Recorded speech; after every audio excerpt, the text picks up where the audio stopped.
নাম রাখতে হবে গণপ্রজাতন্ত্রী বাংলাদেশ সরকার থেকে জনগণপ্রজাতন্ত্রী বাংলাদেশ সরকার করার প্রস্তাবনা করছে। এতে কি জনগণের কি পরিবর্তনটা আসবে? তারা যে বলে যে জনগণের এবং জনমনের প্রশাসনের পরিবর্তন আনবে, কি পরিবর্তনটা আসবে? আবার তো মাঝখানে গোলাম আজমের পুত্র উঠেছিল যে এই সঙ্গীত এবং ইটা দরকার নাই, পতাকা, জাতীয় সঙ্গীত এবং পতাকা পরিবর্তন। তো সেইটাও তো এই যে কথাগুলো বলে, এটা তো আমি বলবো যে আলী রিয়াজেরও দোষ না, সে তো আমেরিকায় বসে আছে এবং আমেরিকায় বসে যদি মনে করেন যে বাংলাদেশ সম্পর্কে উনি বিশেষজ্ঞ, এখানে তো 17 জন না 18 জন আছেন বিদেশ থেকে আসছেন। কে যেন কালকে ক্রিটিসাইজ করে ওই ইসে বলতেছিল যে এটা বিদেশি একটা উপদেষ্টা পরিষদ হয়ে গেছে। তা আমি অতখানি চিনি না আর অতখানি ডেপতেও যাই না উপদেষ্টা পরিষদ নিয়ে। কিন্তু একটা জায়গায় আমি কনসার্ন, সেটা হচ্ছে যে তারা স্বীকার পায় যে এটা তাদের অন্তর্বর্তীকালীন সরকার। অন্তর্বর্তীকালীন সরকার কিসের প্রেক্ষাপটে? একটা মিনিট, আমি একটু ফোন ধরিনি। হ্যালো, হ্যাঁ, ওয়ালাইকুম সালাম। জি জি জি জি জি, ওইখান তো পাঠাই দিছি, আমার ড্রাইভারে পাঠাই দিছি। হারুন, হ্যাঁ হ্যাঁ, ওকে ওকে, সরি, ইটস ওকে। হ্যাঁ, তো আপনি যেখানে বলতেছিলেন, আমি যেখানে একটু সংস্কার একটু যেহেতু ইন্টারনেট হয়েছে আমি করতেছি, আপনি যে সংস্কার কথাটা বলেন, যে সংস্কার কথা আমরা শুনতেছি বারবার, আপনি যে কথাগুলো বলেন যে পরিবর্তন, সেটা কি যে শুরুটা যে রিসেট বাটন করা, পরবর্তীতে আবার আমি আপনাকে ভিডিও পরে দেখাতে পারবো, যেখানে আবার ডক্টর ইউনূস সাহেব বলতেছে সব কাট আপ করে দেওয়া। আমি একটু ভিডিওটা দেখাই, তাহলে হয়তো রিসেট বাটনের সাথে আমি আপনাকে মিলিয়ে বুঝাতে পারবো। একটু দেখে নিন। এখন আমাদের নতুন সূত্রে যাত্রা শুরু, সেজন্য বলা হচ্ছে নতুন বাংলাদেশ। পুরনো বাংলাদেশ ইতি, আমরা এটা কাট অফ করে দিয়েছি, শেষ। এটা নিয়ে চিন্তা করেন না, আমরা নতুন বাংলাদেশের নাগরিক হিসেবে জেগে উঠবো। আমরা নতুন বাংলাদেশের নাগরিক হিসেবে জেগে উঠবো যখন আমাদের অন্তর্বর্তীকালীন প্রধান উনি কথা বলেন। ইতিপূর্বে আবার উনি ক্লিন্টন ফাউন্ডেশন বলছে রিসেট বাটন, আমরা সব সাক্ষাৎকারে বলেছি আমরা রিসেট করে দিচ্ছি। তখন তো যখন সংস্কারের কথাগুলো উঠে, জি, যখন এই সংস্কারের কথাগুলো উঠে, পতাকা, জাতীয় সঙ্গীত এবং গণপ্রজাতন্ত্রী বাংলাদেশ থেকে জনগণপ্রজাতন্ত্রী বা কি আর, তখন তাদেরকে আর বলে, মানে তারা কি সেই প্রধান উপদেষ্টার পরামর্শ যে কাজগুলো করতেছেন, এই একটা প্রশ্ন। দ্বিতীয় প্রশ্নটা আমি যেটা করতে চাচ্ছি, যে আমি কোনো অভিযোগ করতেছি 10 মাসে যা দেখলাম, শুধু শুনলাম সংস্কার কি হয়েছে সেটা ঠিক যাচ্ছি না সেদিকে, কিন্তু এই সংস্কারের জন্য যে একটি নির্দিষ্ট দর্শন প্রয়োজন হয়, যদি আমি সেদিকে যাই, এই দর্শনটা কি মানে এই কাট আপ রিসেট বাটন সেদিকে ছুটছে কিনা, যদি এইভাবে আপনাকে প্রশ্ন করি প্লিজ পান্না ভাই। আমি ওদিকে যাব না, আমি আমার অ্যাঙ্গেলে যেভাবে দেখি সেটা বলি। সেটা হলো যে ইন্টারিম গভর্নমেন্টের দায়িত্বটা কি? একটা নির্বাচন দেওয়া, অবাধ নিরপেক্ষ নির্বাচন দেওয়া, এবং সেখানে যে দলই আসুক তাকে তার হাতে ক্ষমতা হস্তান্তর করা, শান্তিপূর্ণ উপায়ে ক্ষমতা হস্তান্তর করা। এইটা উনি প্রথমটা তো কোনো তারিখই দিলেন না, যখন সেনাপ্রধান একটা চাপ দিলেন যে নির্বাচন ডিসেম্বরেই হইতে হবে, এবং পরবর্তীতে বিএনপির অ্যাক্টিং ভারপ্রাপ্ত চেয়ারপারসন জনাব তারেক রহমান যখন বললেন যে না, ডিসেম্বরেই নির্বাচন হইতে হবে, হতেই হবে, তারপর ওনাদের টনক নড়লেন, ওনারা বললেন যে জুনের একদিনও বেশি থাকবে না। কেন জুনে যাওয়া লাগবে? আমরা তো দেখছি যে 91-তে শাহাবুদ্দিন সাহেবের গভর্নমেন্ট 90 দিনের ভিতরে ইলেকশন দিয়েছে, এবং তার বেলা ইট ওয়াজ টু টাফ, এই কারণে যে প্রেসিডেন্সিয়াল ফর্ম অফ গভর্নমেন্ট থেকে উনি টার্ন করাইছেন এটা পার্লামেন্টারি ফর্ম অফ গভর্নমেন্টে। এইসব চেঞ্জ এবং ইলেকশন কমিশন কিভাবে কাজ করবে, সেটা কতখানি নিরপেক্ষতার সাথে করবে, সেটাও অ্যাসিওর করছেন উনি। তো সেটা যদি পারেন, পরবর্তী কেয়ারটেকার গভর্নমেন্ট যেটা হয়েছে সেটাও সুনির্দিষ্ট সময়ের ভেতরে সুষ্ঠুভাবে নির্বাচন করছেন। লতিফুর রহমানের সাহেব যেভাবেই হোক, উনি এইগুলো তো দেখে লাভ নাই বুলবুল। সেই জন্যই আমি বলি যে যত দ্রুত সম্ভব নির্বাচন দিক। কিন্তু সরকার থেকে যেটা বলা হচ্ছে, যেমন রিজান হাসান উনি উপদেষ্টা, উনি বলছেন যে 53 বছর রাজনীতিবিদরা কি করছে, আর সরকার থেকে যে বা এনসিপি নতুন দল, তাদের থেকে বলা হয় যে এটা এই সরকারটা শুধু নির্বাচনের জন্য আসেনি, তারা গণম্যান্ডেট নিয়ে আসছে, এইভাবে কথাগুলো বলা হয়। তারা তো নির্বাচন দিতে, আপনি যে তারিখ যে কথাটা বললেন, আমি সেটা দর্শকদের জন্য একটু দেখিয়ে দিচ্ছি স্পষ্ট বচনটা। অন্তর্বর্তীকালীন সরকারের প্রতি আহ্বান, আগামী ডিসেম্বরের মধ্যেই জাতীয় নির্বাচন অনুষ্ঠিত হতে হবে। সে বৃহত্তর দলের প্রধান, সেকেন্ড প্রধান উনি যখন এইভাবে বলে, এখন কি এই কনফ্লিক্ট ডিসেম্বরে হতে হবে, যে জুনে যেতে হবে, বা সরকার প্রধান আমাদের আমাদের উপদেষ্টা প্রধান উনি আবার বলছে যে সব নয় দল নয়, শুধুমাত্র ডিসেম্বরে একটি মাত্র দল নির্বাচন চায়। এত কনফ্লিক্টের মধ্যে আসলে কি হতে পারে, বা সরকার কোন দিকে যেতে পারে? সামনে তো কনফ্লিক্ট আরো বেড়ে যাচ্ছে দিনে দিনে, কি বলবেন পার্লামেন্ট? সারা দেশে আওয়ামী লীগের পর কিন্তু সবচেয়ে বলিষ্ঠ এবং জনগণের সমর্থন পুষ্ট দল হলো কিন্তু বিএনপি। আওয়ামী লীগের সাথে টক্কর খাওয়ার মতো দল কিন্তু বিএনপি, এটা তো অনস্বীকার্য। তো সেই ক্ষেত্রে বিএনপির এটাকে যদি ইগনোর করে, আমার মনে হয় সেটা বুদ্ধিমানের কাজ হবে না। বরঞ্চ এই সংস্কারের ধারাবাহিকতা, উনি 10 মাস সময় পাইছে, এর ভেতরে কতটুকু সংস্কার করছে আপনারা দেখেন। বিন্দুমাত্র 10 তো ভালো, একটাও সংস্কার হয় না, কুসংস্কার হয়েছে। বেশ কিছু কুসংস্কার উনি এস্টাবলিশ করে দিয়ে গেছেন এই দেশে, সেটা হয়েছে। তো আমি যেটা বুঝি যে সেটা হলো যে নির্বাচন ডিসেম্বরের মধ্যেই হতে হবে, এবং জনগণ এটা চায়, জনগণের আকাঙ্ক্ষা। এবং জনগণ যদি সেখানে ভুল করে, জনগণের তো দেশের মালিক তো, প্রজাতন্ত্রের মালিক হলো জনগণ।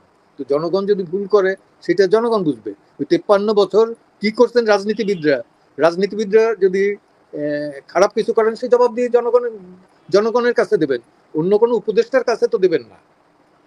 পরিষ্কার। পান্না ভাই, আমাকে একজন দর্শক এই মুহূর্তে আপনার কথা যখন কথা বলতেছেন, একজন দর্শক একটা প্রশ্ন করতেছেন, আপনার কাছে জানতে চাচ্ছে, পান্না ভাই আমরা আপনাকে দেখেছি সেই সরকারের প্রথম থেকে আপনি সরকারকে সমর্থন করেছেন, কিন্তু খুব দ্রুত সময় কি আপনি উপলব্ধি করলেন এই সরকার সমর্থনটা সঠিক হয়নি বলেই এখন কি আপনি সরকারের বিরোধিতা করছেন কিনা? বিষয়টা কিরকম? না, সরকারের পদক্ষেপগুলোর বিরোধিতা করতেছি, ভুল পদক্ষেপগুলোর বিরোধিতা করতেছি, ভুল পদক্ষেপের আমি বিরোধিতা করতেছি।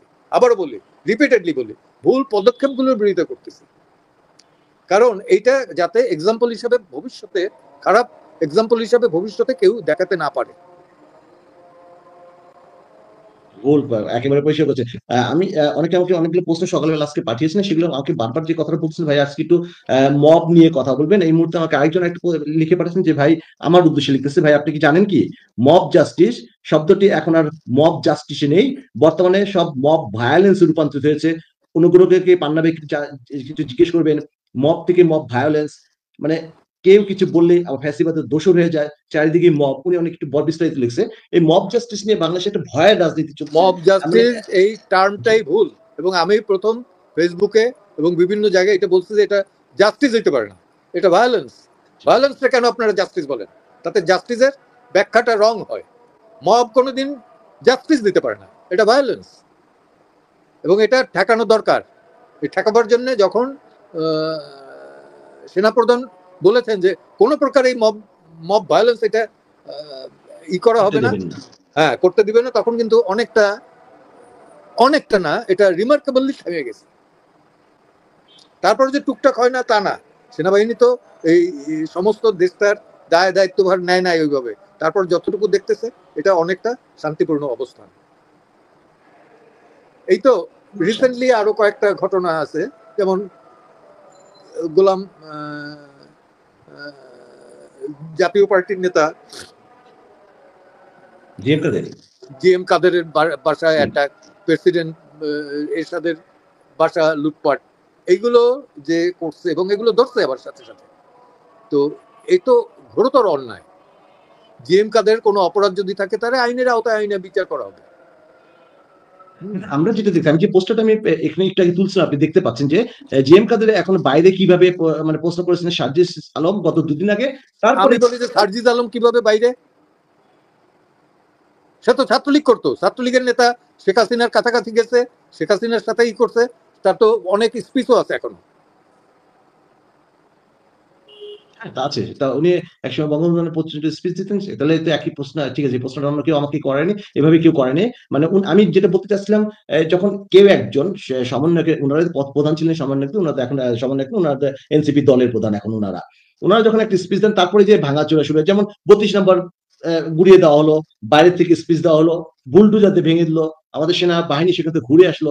এই যে মানে এটা কি মানে মুক্তিযুদ্ধের স্থাপনা ভাঙা বা মুক্তিযোদ্ধাদের অপমান করা, অপদস্থ করা? আপনি একজন বীর মুক্তিযুদ্ধের বেশি এই বিষয়গুলো নিয়ে কি বলবেন? এই বিষয়টা আমি এড়িয়ে যেতে চাই, এই কারণে যেতে চাই যে এটা নিয়ে বহুবার বলছি বহু জায়গায়, আমি আর চর্বিত চর্বণ করতে চাই না। 32 ভাঙার ভেতর থেকে যেটা দাঁড়াইছে, ভবিষ্যতে এরাই দেখবে যে এদের আবাস গৃহ কিভাবে থাকে, কত সুরক্ষিত থাকে, তাই না? কখনোই 15ই আগস্টে বঙ্গবন্ধুকে হত্যা করা হয়েছে, তার পরিবারের কনিষ্ঠতম সদস্যকেও হত্যা করা হয়েছে, কিন্তু তারা কেউ ওই বাড়িটাতে কিন্তু হাত দিতে যায় না, কোনো জিনিসপত্র তছনছ করে নাই, ন্যায়ও নাই, চুরি বা লুটপাট করে নাই খুনিরা। এরা কিন্তু একদম দল বাইন্দে গিয়ে ওইটারে ভাঙলো, উৎসব করলো, নাচানাচি করলো, বিভিন্ন গান টান গাইলো, তাই না? একটা বিভৎস, অর্থাৎ অসভ্যতার চরম শিখরে থাকলে পরে যা হয় তাই। ওই দিনের ঘটনাটা আমি মনে করতে চাই না এই কারণে যে সেই দিনটা আমার খুব টোটাল রাত আমি ঘুমাইতে পারি নাই, যে বাড়িটায় অত স্মৃতি, স্বাধীনতার পূর্বে স্বাধীনতার পরে কত না দেশ বিদেশ থেকে কত মানুষ আসছে, তাই না? তো সেই স্মৃতি রইল না। আমি আপনার অভিব্যক্তিটা বুঝতে পারতেছি একজন, কারণ আমি প্রথমে বলছি যে আসলে আপনারা যদি অস্ত্র হাতে না আনতেন হয়তো আমরা স্বাধীন দেশ পেতাম না। আমি সেখানে আসলে একটা ওভাবে আমি প্রশ্নগুলো করে আপনাকে সেই স্মৃতির মধ্যে বেদনার মধ্যে ফেলতে আমি চাচ্ছি না। তারপর দর্শকদের প্রশ্ন, কারণ আমাকে তুলতে হবে প্রশ্নগুলো। মুক্তিযুদ্ধ ইসলামের ধ্বংস টংস নিয়ে তো অনেক কথাবার্তা হচ্ছে, মানে সেগুলো চলছে। ভবিষ্যতে আপনি আবার একটা যেটা বললেন কত কিছু ভবিষ্যতে কি ভিন্ন কিছু হতে পারে কিনা, সেদিকে আমরা যাচ্ছি না আপাতত। আমাকে একজন দর্শকই মাত্র লিখছেন যে দেখুন ভাই, সরকারি শহীদ তাজউদ্দিন আহমেদের ডিগ্রি কলেজ নাম পরিবর্তন করে কাপাসিয়া ডিগ্রি কলেজ করা হয়েছে গত দুদিন পূর্বে। সুচিত্রা সেনের নামে একটা ছাত্র নিবাস ছিল, সেটাকে পরিবর্তন করা হয়েছে। অন্তর্বর্তীকালীন সরকারের মূল লক্ষ্য এবং উদ্দেশ্যটা কি, একটু অনুগ্রহ করে পান্না ভাই যদি পরিষ্কার করে। মানে আমি তাজউদ্দিন তো আহমেদের একটা অন্তর্বর্তীকালীন সরকারের মুখপাত্র না, অতএব এটা আমি বলতে পারবো না। আমার কাছেও ওনার কাছে যেরকমের খারাপ লাগছে আমার কাছেও খারাপ লাগছে। সুচিত্রা সেনের নামে একটা হল আছে, আমরা তো অহংকার বোধ করতাম। তারপরে কাপাসিয়া ছিল যে কলেজটা শহীদ তাজউদ্দিনের নামে, শহীদ তাজউদ্দিন আহমেদ ডিগ্রি কলেজ, জি ওইটা, এবং ওইখানে একটা আবার ছিল মেডিকেল কলেজ ছিল, যেটা বোধহয় উনি জানেন না, সেটারও নাম পরিবর্তন করছেন। তো এগুলো আর কি বলবো, যে এই পরিবর্তনের ভিতর থেকে কি চান, কি করতে চান, কতটুকু এটা তারা বলতে পারবেন, আমি না, আমি তাদের মুখপাত্র না, এগুলো সমর্থনও করি না। আসলে দর্শক জানতে চাচ্ছিল আপনি একজন বীর মুক্তি, উনি দর্শক একটু বড় করে লেখা, আমি সংক্ষিপ্ত চেষ্টা করি নেওয়া। আপনি একজন মানে মুক্তিযোদ্ধা হিসেবে বিষয়গুলোকে কিভাবে মানে অনুভব করেন, প্রশ্নটা এভাবে ছিল। আপনি যে কথাটা বললেন, একজন দর্শক লিখতেছে আপনাকে যে আব্দুল হাকিম, আপনি যে কথাটা বলছেন ওই কথাটা রিপিট করতে শুনি, ইতিহাসকে মুছতে গেলে ইতিহাস আবার দ্বিগুণ শক্তিতে জেগে ওঠে, ইতিহাস তো ভুইফোঁটের মতো, আপনি কি তাই মনে করেন কিনা? অবশ্যই, অবশ্যই। প্রতিনিয়ত মুক্তিযুদ্ধের উপর যে আঘাতটা আসে, মুক্তিযুদ্ধের বিরোধী শক্তি, বিশেষ করে জামাত যেভাবে টেলিভিশন, জনসভা, জনসমক্ষে ই করতেছে, সেটা দেখলে পর তো নিজের অসহায় মনে হয় কখনো কখনো। আমার যদি বয়স থাকতো, সেই 71 মতো বয়স থাকতো, বা তার পরবর্তীতে 40 বছর বয়সেও যদি 40-50-এর মধ্যেও থাকতো, তাহলে পরে আমি লাভ দিয়ে নামতাম রাস্তায়, যা থাকে কপালে। তো এমন একটা বয়সে যখন আমি নিজে সবল না, হাঁটতে পারি না, বলতে পারি না, কথা এলোমেলো হয়, চিন্তা এলোমেলো হয়, মুক্তভাবে চিন্তা করতে পারি না, সেভাবে বলতে পারি না, লিখতে তো পারিই না, নিজের সাইনটাও দিতে পারি না। তো এই অবস্থার মধ্যে এগুলো দেখি যখন, অনেকে আমারে বলছিল যে দেশের বাইরে চলে যান, তো আমি কোনোদিনই যাব না, আমি এই দেশেই মরবো, এই দেশে থাকবো, এই দেশে মরবো, এই দেশের মাটিতে আল্লাহ তাআলা যদি রাখে, তাহলে এই দেশের মাটিতেই আমার কবর হবে। একেবারে বুঝতে পারতেছে। আপনাকে আরেকজন দর্শক লিখতেছে, আপনি, উনি অবশ্যই আপনার প্রশংসা করে স্পষ্ট লিখছেন, অনেক বড় করে লিখেছেন যে আসলে এই দেশে একমাত্র আপনাকে দেখেছি যে সাহস করে বলেছেন যে আওয়ামী লীগের বিরুদ্ধে যে নিষেধাজ্ঞা, এটার বিরুদ্ধে বা আওয়ামী লীগের সার্বিক ঘটনার পেছনে যদি মামলার কোনো ওকালতি করতে হয় আপনি করতে রাজি আছেন। এই সাহসটা ভিন্ন কেউ দেখাতে পারে না কেন? সেটা আওয়ামী লীগ বলবে, আমি তো আওয়ামী লীগ করি না, আমি তো কোনো দল করি না, যে কারণে আমি দেখছি যে তাদের কোনো লোক নাই, তো নির্বিচারে যাবে, একতরফা ভাবে যাবে, তখন আমি বলছি ওকে, কেউ না থাকলে পরে তো আমি আছি সবসময়। আমি যেটা বলছি যে নির্যাতিতের পক্ষে আমি থাকবো। তারা বুঝতে নির্যাতিত পারছেন। আছে। পার্লামে আপনি যখন মাঝে যখন জামাত কথাগুলো বললেন বা আমাকে অনেক দর্শক অনেকগুলো প্রশ্নের মধ্যে গোলাম আজমের প্রশ্নটা নিয়ে তুলতেছেন বারবার আমাকে, এবং আমাকে বলতেছেন যে গতকাল মানে গত দুদিন আগে যে আজহারি কি এটিএম আজহার ওনাকে যে মুক্ত হয়ে গেলেন বিচার থেকে। আমি আপনাকে দুটো ছোট ছোট ভিডিও দেখাবো আমাদের আইন উপদেষ্টা দুটা উনি আচ্ছা আমি ওদিকে আর যাচ্ছি না। এই যে গোলাম আজমের যে আজহারি যে মুক্ত হলেন মুক্তি এই বিষয়ে আপনি একজন আইনজ্ঞ হিসেবে কিছু বলবেন কি ব্যক্তিগতভাবে? আমি যেটা দিছে অর্ডারটা, একটা জিনিস আমার লক্ষণীয়, সেটা হলে সামান্য বেইল অর্ডার হইলে পরে সেই অর্ডার গিয়া রাতারাতি সেই দিনই মুক্তি পাওয়া এবং পরদিনই সম্বর্ধনা দেওয়ার শাহবাগে, এইটা আমরা একটা লক্ষণীয়। আর কি কারণে তাকে দেওয়া হয়েছে এটা পূর্ণাঙ্গ জাজমেন্ট যখন পাবো তখন ওইটা নিয়ে আলাপ আলোচনা সমালোচনা এটা করা যাবে। তার আগ পর্যন্ত আমি বিং এ লয়ার আমার সেটা ঠিক না, পরিষ্কার। একজন লিখতেছে গোলাম, আপনার নামে আপনি কি শুনেছেন কিনা গোলাম আজমের বাংলা আওয়ামী লীগের ঠাঁই নাই, 1000 বছরের শ্রেষ্ঠ বাঙালি গোলাম আজম এবং ওনার নতুন উপাধি হযরত রাদাল্লাহ গোলাম আজম। চট্টগ্রামের এক এমপি এক বক্তৃতায় বলেছেন 1000 বছরের শ্রেষ্ঠ বাঙালি গোলাম আজম। প্রশ্ন হলো তাহলে কি রিসেট বাটন এবং কাট আপ এই বিষয়গুলো সাকসেসফুলি এগিয়ে যাচ্ছে? মানুষের কিন্তু প্রশ্নগুলো ঘুরে ফিরে এক জায়গায়। যখন এই দেশে বলা হয় 1000 বছরের শ্রেষ্ঠ বাঙালি গোলাম আজম এবং গোলাম আজমের বাংলায় আওয়ামী লীগের ঠাঁই নেই, তখন পাইছি মাগো। হ্যাঁ, ওয়ালাইকুম আসসালাম। আমি একটু পরে কথা বলি। মানুষের প্রশ্নগুলো ঠিক ওদিকেই, ওই সেই রিসেট বাটন সেই কাট আপ, কারণ লক্ষ্যগুলো সেদিকে মানুষের যে আরো জানার চেষ্টা করতেছে এই যে জামাত শিবির বা মৌলবাদ এই 5ই আগস্টের পরে কি এটা কি উত্থানটা বাড়লো কিনা বা এটা এত যে লুকায়িত ছিল গোপন ছিল সেটাই আমরা এখন দেখতে পাচ্ছি কিনা, সরকারের প্রশংসায় তারা প্রশংসিত হচ্ছে, বিষয়টা কিরকম কিনা। এই যে আমরা যদি নির্বাচন নিয়ে দেখি ডিসেম্বরে না জুনে, সেইখানে কিন্তু এবং সংস্কার ইন্টারিম গভর্নমেন্ট করবে না নির্বাচিত সরকার করবে, সেখানে কিন্তু জামাত আর এই গভর্নমেন্টের সুর একই জায়গায়।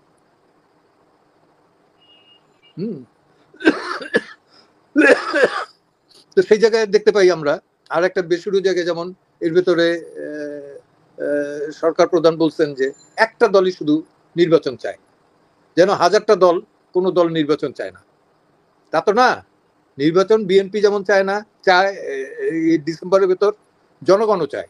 আপনি যে কোনো জায়গায় যদি 100 জনকে জিজ্ঞাসাবাদ করেন 90 জন বলবে নির্বাচন চাই ডিসেম্বরে। আমাদের প্রধান উপদেষ্টা এই কথাটা বলেছেন জাপানে। উনি জাপানে আরেকটা কথা বলছেন, মানে আপনি লক্ষ্য করেছেন কিনা যে ডিসেম্বরের নির্বাচন ব্যবসায়ী হয়ে গেছে, উনি এখন ম্যান পাওয়ারের ব্যবসা করবেন, উনি এখন ওই নিছেন হসপিটালের ব্যবসা করবেন।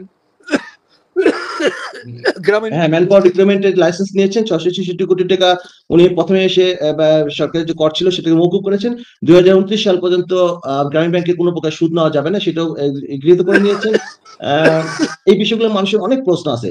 তবে এই যে ওয়ান পার্টি যেটা বলতেছেন ডিসেম্বর নির্বাচন যাচ্ছে, উনি জাপানে আরেকটা কথা বলছে এক সাক্ষাৎকারে যে ডিসেম্বরে নির্বাচন দিতে গেলে তারা হবে ছাত্ররা একটা দল করেছে, সুসংগঠিত হতে তাদের একটু সুযোগ দেওয়া উচিত। প্রধান উপদেষ্টা জাপানে কথাটা বলেছেন। তার মানে কি উনি তো সবার প্রধান, একটি দলকে যদি এই দলটার পেছনে গঠনের পেছনেও আমরা ভূমিকাটা জানি, উনি সেটা বলছেন যে উনি নিজে বলছেন যে উনি এই দলটা করতে বলছেন। একজন প্রধান উপদেষ্টা যে যার প্রতি 18 কোটি মানুষের সমর্থন ছিল, তো যখন বলে যেহেতু ছাত্র একটা দল করেছে সুসংগঠিত হতে তাদের একটু সুযোগ দেওয়া উচিত, এই সুযোগটা বলতে কি বুঝতে পারেন আপনি? এটা তো বুঝতে পারি যে মেলাভাইডি বইতে নিশ্চয়ই কোনো সুযোগ দিতে চান, যেটা দিয়ে আসছেন।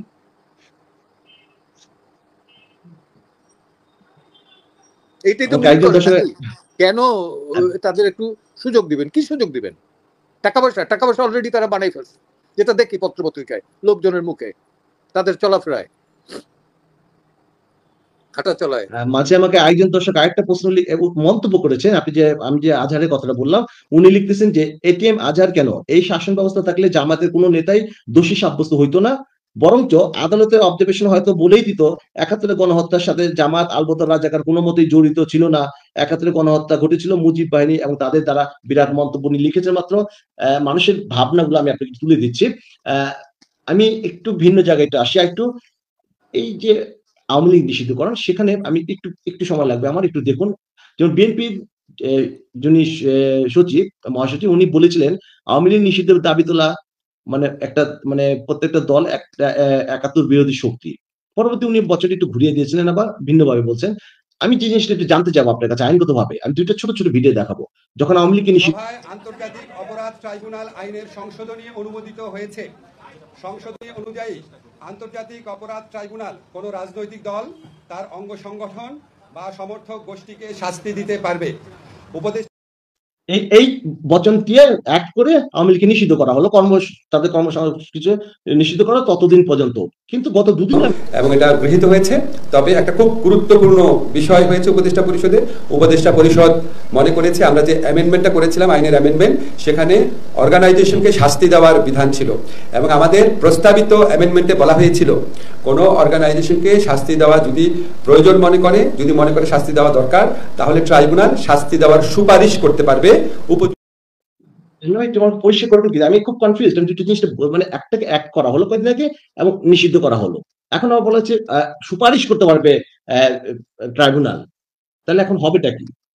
ট্রাইব্যুনাল তো অ্যাক্ট করতে পারে না, সুপারিশ করছে। সুপারিশ করলে পরে এখন উপদেষ্টা পরিষদ বোধহয় এটা বলবে যে হ্যাঁ অ্যাক্ট করিয়ে দিলাম, গেজেট ছাপাই দিলাম, দিছে, অলরেডি গেজেট হয়েছে বোধহয়। আমি এগুলো দেখিও না, ইচ্ছাও নেই দেখার। একটা জিনিস বুঝি যে এটা কিন্তু একসময় বুমেরাং হয়েও ফিরতে পারে। হ্যাঁ, আওয়ামী লীগ ওই যে যাই বলুক, আমি যদি আওয়ামী লীগ করি না তারপরও বলি যে এটা কিন্তু একটা দীর্ঘ ইতিহাস আছে, এর দীর্ঘ ইতিহাস আছে। মাওলানা ভাসানীর জীবনকাল, বঙ্গবন্ধুর জীবনকাল, তাজউদ্দিন সাহেবের জীবনকাল, এগুলো দিয়ে এই অর্গানাইজেশনটা গড়া। ৭১ মুক্তিযুদ্ধ হয়েছে তাদের নেতৃত্বে, যদিও সব মানুষই এটা অংশগ্রহণ করছেন ম্যাক্সিমাম, ওই মুষ্টিমেয় কিছু রাজাকার আলবদর বাদে।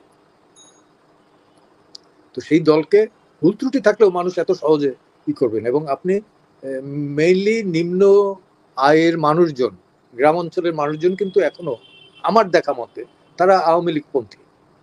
আর এই কারণে কিন্তু আরো বেশি হয়ে গেছে লুটপাট, মব ভায়োলেন্স, এগুলো দেখে টেখা সাধারণ মানুষ তো একটা দুইটা দেখতে পারি ই হয়। তো বাতাসটা কিন্তু এখন বরঞ্চ আওয়ামী লীগের ইসের পক্ষেই। সেই বাতাসটা আলটিমেট বোধহয় এখন বিএনপির দিকে যাবে আমার ধারণা। I may be wrong. পরিষ্কার।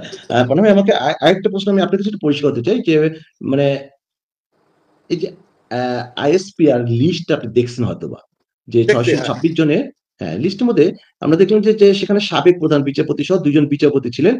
যে বিচারপতিরা মানে যে সংবিধানে ১০৬ আলোকে যে সংবিধান আলোকে যে প্রশ্ন এখন বাংলাদেশে সবাই করে এবং বলা হয় যে ই দেওয়া হয়েছে, ওপিনিয়ন যেটা দেওয়া হয়েছে ১০৬ অনুযায়ী, সেটা আসলে হয় নাই,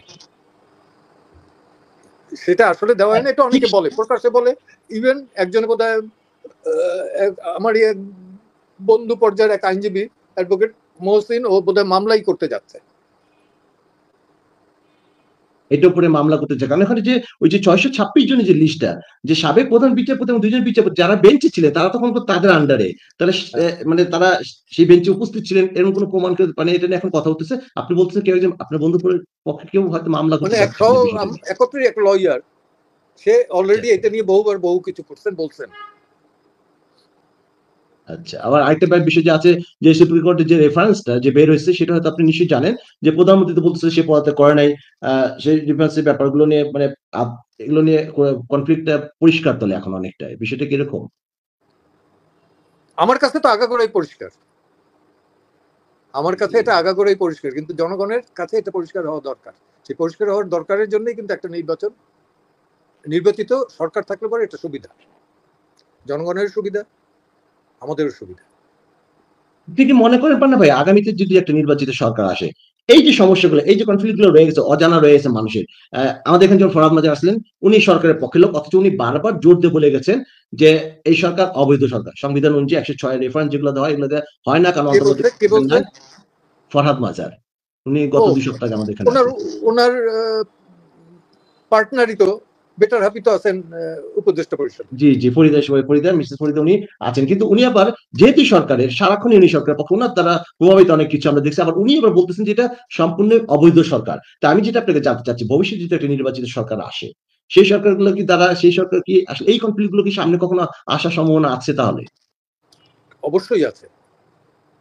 একটা ডেমোক্রেটিক গভর্নমেন্ট আর একটা ইলেক্টেড গভর্নমেন্ট, দুইটার ভেতর তো পার্থক্য আছে। খুব বিশাল। হ্যাঁ, হ্যাঁ, হুম। পরিষ্কার। পান্না ভাই, আপনার কাছে একজন দর্শক আহাত মিয়া বিরাট একটা প্রশ্ন করেছেন যে পান্না স্যারের কাছে জানার ছিল, আপনি একজন মুক্তিযোদ্ধা, এখন আপনার বেঁচে আছেন, কিন্তু মুক্তিযুদ্ধের ইতিহাস বারবার বিকৃত হচ্ছে আমাদের আগামী প্রজন্মের জন্য মুক্তিযুদ্ধের সঠিক ইতিহাস কিভাবে সংরক্ষিত থাকবে? বাংলাদেশের নিরপেক্ষভাবে কোন দল মুক্তিযুদ্ধের সঠিক ইতিহাস কি আপনাদের মাধ্যমে পরবর্তী প্রজন্মে, নতুন প্রজন্মের যে জিনিসগুলো একটা তারা কিন্তু অনেকে ভাবে যে তাহলে ইতিহাসটা যেভাবে একসময় একটা আওয়ামী লীগ সরকার সময় একটা একতরফা ইতিহাস একটা দেখছি আমরা, এখন আবার উল্টে দেওয়া হচ্ছে, রিসেট বাটন বলি, কাটা বলি, নতুন প্রজন্ম ভবিষ্যৎ জানবে কিভাবে, বারবার তাদের এই প্রশ্নগুলো, তাদের মনের কথাগুলো তারা তুলে ধরার চেষ্টা করে। প্লিজ বলবেন কি পান্না ভাই? মুক্তিযুদ্ধের ইতিহাস আওয়ামী লীগের সময় বিকৃত হয়েছে। জি, সেখানে যার যা প্রাপ্য, যার যেটা অংশগ্রহণ ছিল, সেটা সেইভাবে কখনোই স্বীকৃত হয় না। যেমন আমি সবসময় বলি যে বঙ্গবন্ধু 71 তার অবর্তমানে তাজউদ্দিন সাহেব, সৈয়দ নজরুল ইসলাম, কামরুজ্জামান সাহেব এবং আর একজন কি চার নেতার ভেতরে ক্যাপ্টেন মনসুর আলী, তাদের উপরে নেতৃত্বটা দিয়ে উনি গেলেন। তাদের পরের নেতৃত্ব ছিল কিন্তু সিরাজুল আলম খান, শেখ ফজলুল হক মনি, আব্দুর রাজ্জাক, তোফায়েল আহমদ। এই যে নেতৃত্ব, একটা স্তরের পর আরেকটা স্তর, এটা তো এখন আর নাই। এবং বঙ্গবন্ধুকে বঙ্গবন্ধু উপাধি দিচ্ছেন তোফায়েল আহমদ, এটা 69-এর 22 ফেব্রুয়ারি পল্টনে মুক্তি পাওয়ার দিন। তো এইটা দিচ্ছেন যে সে এক জায়গায় বলছেন ইন্টারভিউতে, সিরাজুল আলম খানের শিখানো মতে তিনি বঙ্গবন্ধুরে বলছেন ওইটা দেওয়ার সময় যে তুমি আজকে থেকে বঙ্গবন্ধু, জাতির পিতা বঙ্গবন্ধু। তো তোফায়েল ভাই আবার জিজ্ঞেস করছেন সিরাজ ভাইকে যে এইটা তুমি করে বলবো, যে হ্যাঁ এখানে আবেগের সাথে তুমি করে বলতে হবে। তো এই তার একটা ভূমিকা ছিল, শেখ ফজলুল হক মনির একটা ভূমিকা ছিল, আব্দুর রাজ্জাকের একটা ভূমিকা ছিল, তোফায়েল আহমদের তো ছিলই। তো এইগুলোকে তো কোথাও আর করা হয় নাই।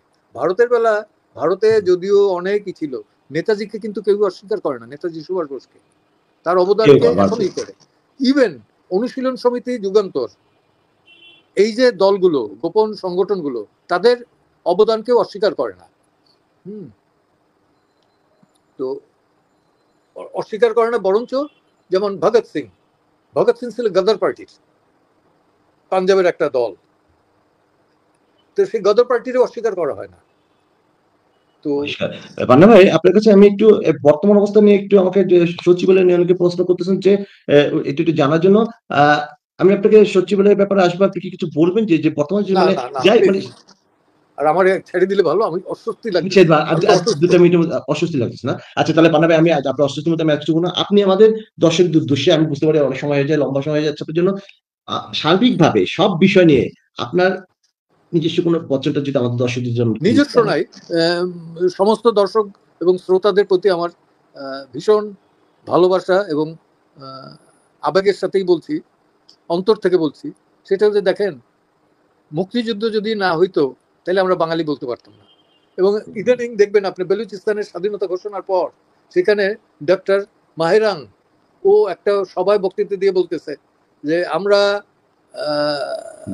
বালুচ, আমরা বাঙালি না, আমরা শহীদদের ভুলে যাব না, স্পষ্ট বলছেন। হ্যাঁ, তো এই যে কথাটা, এটা মাহেরাং ও এবং ওর নেতা যারা ছিলেন, আমি ঘনিষ্ঠভাবে চিনি, একে মাহেরাংকে চিনি না, কিন্তু তার নেতা যারা তাদেরকে আমি চিনি। তো এবং ওইসব এলাকায় কিন্তু বঙ্গবন্ধুকে নিয়ে আমিই গেছিলাম, কোয়েটায় 69-এ, করাচি থেকে কোয়েটায়, এবং কোয়েটার মিটিং যখন করেন সেখানে নবাব ভুক্তির সাথে তার মিটিং এর অ্যারেঞ্জমেন্ট করে দিছি। ভুক্তি তো পরবর্তীতে পাকিস্তানের সাথে যুদ্ধ করতে গিয়া নিজে মারা গেল। আতাউল্লাহ খান মঙ্গলের সাথে বঙ্গবন্ধুর বসাই দিছি মিটিং এ 6 পয়েন্ট নিয়ে, তারা 6 পয়েন্ট না 1 পয়েন্ট হইলে পরে রাজি আছে। এই অবস্থানে ছিল। তো সেগুলো অন্য ইতিহাস, আমি যদি লিখতে পারতাম তাহলে আমি এগুলো পশ্চিম পাকিস্তানে কিভাবে কি রাজনীতি হয়েছে সেটা আমি লিখতে পারতাম। কিন্তু লিখতে তো পারি না, স্বাক্ষরও দিতে পারি না। তো আমি সবাইকে বলবো যে আসেন আমরা নিজের দেশটাকে তো ভালোবাসবো। মানুষ সবকিছু পরে যেতে চায়, আমরা বাঙালিরা যেটা দেখি ভিটা এবং কবর, বাপদাদার কবর এবং ভিটা, এটাকে ভুলতে পারি না। রক্তের টান, নারীর টান, এটা দেশের সাথে।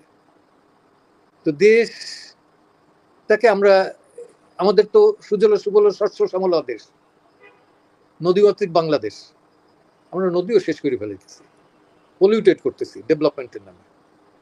তো সেই ক্ষেত্রে এসে বলবো যে আমরা দেশটাকে ভালোবাসি। দেশটার আমার উন্নয়ন না, সার্বিকভাবে সবার যদি উন্নয়ন হয় তাহলে দেশের সবার উন্নয়ন হয়। আমি একা ভালো থাকতে চাই না, সবাইকে নিয়ে সর্বস্তরের জনগণকে নিয়ে আমরা ভালো থাকবো, সেইটাই আপনাদের কাছ থেকে কামনা করি, আশা করি। আর আমি শারীরিকভাবে খুব দুর্বল, বুলবুলের না হইলে পরে আমি কিছুতে আমি কৃতজ্ঞতা প্রকাশ করতে পান্না ভাই। উনি 1 ঘন্টা যে আপনার কথা বলছি সেখানে আমি নত মাথা আপনার প্রতি সম্মান জানাচ্ছি। কারণ আমি বারবার আমরা একটা কথা বলি যে আপনারা না যদি সেদিনকে অস্ত্র না ধরতেন, আমরা আজকে এখানে মানে এই স্বাধীন দেশ পেতাম না। যে যত কথা বলি ইতিহাস তার ভুইফুটের মতো ফিরে আসবে। দর্শক বিন্দু, আপনাদের কাছে আমি অনুরোধ করতেছি, আপনি বুঝতে পারছেন 1 ঘন্টা পান্না ভাই এই অবস্থা, শারীরিক অবস্থা উনি এসেছেন, কথা বলেছেন, এটা অনেক সময়। উনি হয়তো ঘন্টার পর ঘন্টা বলতেন, কিন্তু সেই পান্না ভাই অত্যন্ত অসুস্থ, উনি কথা বলতে কষ্ট হয়। পান্না ভাই আপনার কাছে নত মাথায় সকল মুক্তিযোদ্ধার পক্ষ থেকে আপনি মুক্তিযুদ্ধের কাছে নত মাথায় আমরা শ্রদ্ধা জ্ঞাপন করছি। আপনাদের সেই আশা, যে আশা দেশ স্বাধীন করছে সেই দেশে অবশ্যই আসবে, সেই প্রত্যাশা আমরা আজকে বিদায় নিচ্ছি। পান্না ভাই, আপনি শারীরিক সুস্থতা কামনা করতেছি। আসসালামু আলাইকুম।